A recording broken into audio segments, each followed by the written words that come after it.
Yesterday, bit of a really bad day. Scott Crothers, you still have any hair left in that head of yours? Not that much, McGraw. I know the Dow was down well over 800. So what happened?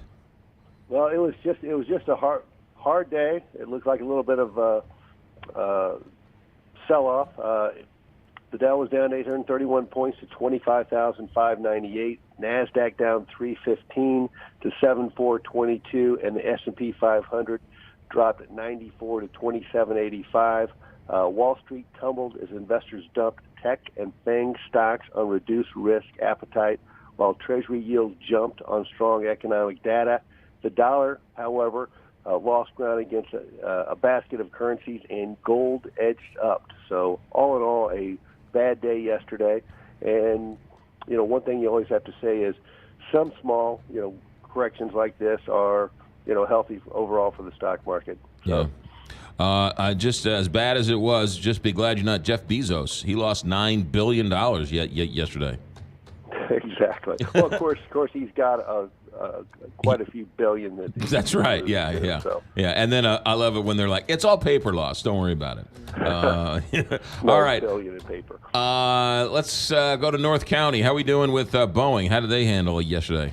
Yeah. Well, they handled it okay. But Boeing, this story is kind of interesting. Boeing is building the largest rocket in NASA's history, but the price tag, is $8.9 billion, which is double the initial budget and could further delay the launch. The first test launch of the Space System rocket was most recently slated for mid-2020, with a crew launch in 2022. Now, it is supposed to send humans to the moon in deep space. But, some of these cost overruns are delaying this right now. But it's kind of interesting to think of us going to the moon again, after all this time. Yeah. And Boeing's going to be right there at the beginning. Old man McDonnell, he was very instrumental in going to the moon the first time. So it's interesting. All right, AT&T, what about them? Now, AT&T is preparing to launch a subscription service by the end of 2019 that will offer movies and TV shows.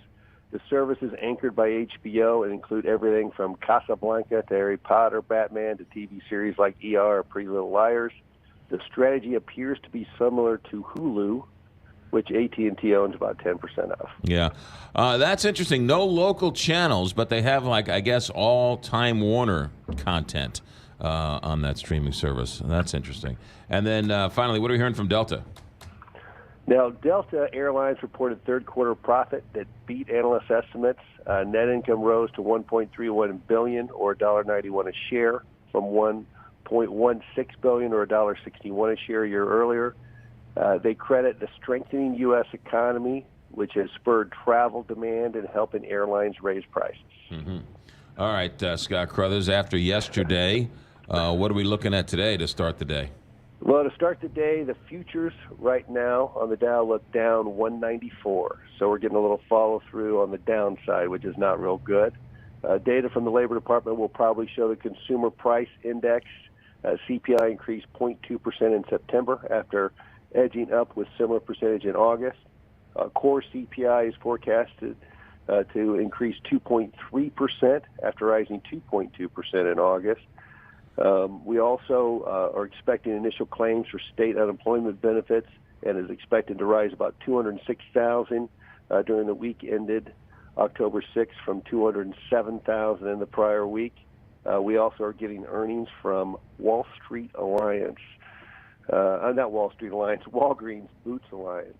So they're expected to report higher fourth-quarter numbers. So we'll have to see how those things come out today. All right, and hopefully October will be over sooner rather than later and get us on. Yeah, October's got a bad reputation, I think. Oh, October's got a bad rep is exactly right. But, however, Scott Crothers, you have a great rep.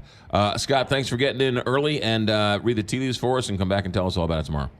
Sounds great. Thanks for going. Scott Crothers here with us each and every day at 6:35. Speaking of